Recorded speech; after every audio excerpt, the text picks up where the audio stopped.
For decades, Islamic extremists have relied on their interpretation of the Quran to justify jihad. But last year, a respected Muslim scholar and jurist issued a fatwa against terrorist and suicide bombers, warning that violence was a breach of the beliefs of Islam. Dr. Tahir Qadri is a former professor of law at the University of Punjab and advisor on Islamic law to the Supreme Court of Pakistan. Tahir Qadri, welcome to the studio. Nice to have you here. Thank you very much. Can we talk about Afghanistan for a moment? What impact do you think the gradual withdrawal of Western forces after being in the country so long is going to make for the future of the Afghan people? I think when NATO forces took over,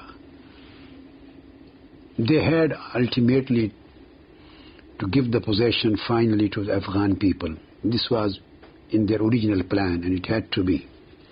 But now, as gradually this process will take place, I think it is necessary to take some people who don't belong to extremist groups of Taliban, to take them into confidence.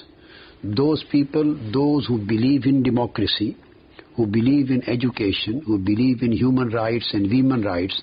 I personally know there are a large number of people in Afghanistan. They are not known as Taliban.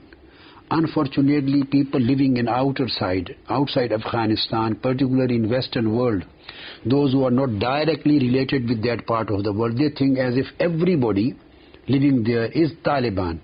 Has the United States and its allies, have they done enough to foster those and support those people who support democracy, who are broad-minded, not the narrow-minded people of whom you were speaking? When Afghanistan became independent and Russian occupation was ended, I went there in Kabul at that time along with 20-25 officials and leaders of my movement, just to congratulate them and to provide them some humanitarian aid for rehabilitation of the country, for rehabilitation of people, as much as we could do at that time. This was humanitarian aid.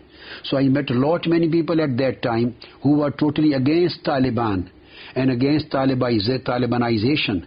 And they were not Taliban-minded people. I don't know where they are now. They must be contacted. At that time, Professor Sibwatullah Mujaddidi, he was the caretaker, or you can say interim president of that time. So he was also one of my friends. And many people with that time cabinet who were working with them, and many people at that time and up till today who don't believe in Taliban ideology, who are not extremist and terrorist in their ideology, and they have theological differences with them, they have academic and philosophical differences with them, they have a different viewpoint as far as the ruling pattern of the country is concerned. I hope they must have done these contacts, because without this it would be impossible to build up a very positive and dependable future. Turning to your own country, Pakistan, video has emerged in recent days of the apparent execution of Pakistani policemen by the Taliban. The man in charge of the executioners encourages them to kill the enemy of Allah's faith.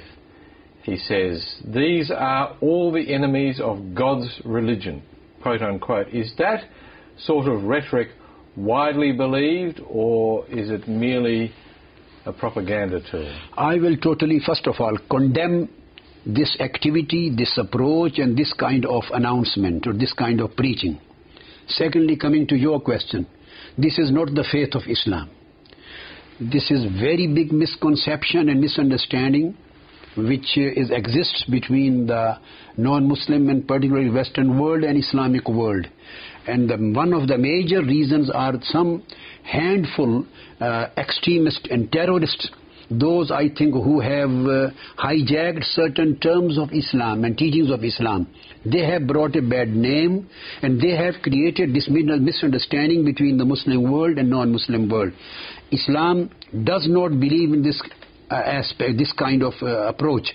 Islamic viewpoint is that life and blood of a non-Muslim is equally substantially and equally significant as the life and blood of a Muslim. If what you say is the case, why is it then that other people of faith are able to convince, what is it in the Quran or in the teachings of the Prophet that enable them to say to people that suicide bombing, acts of terrorism are justified, and in fact to announce their own fatwa in that way?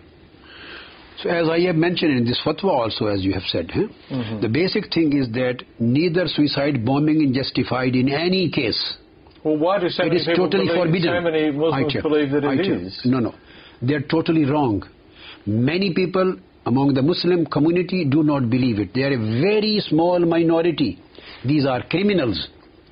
These terrorists are totally criminals. They are crazy people.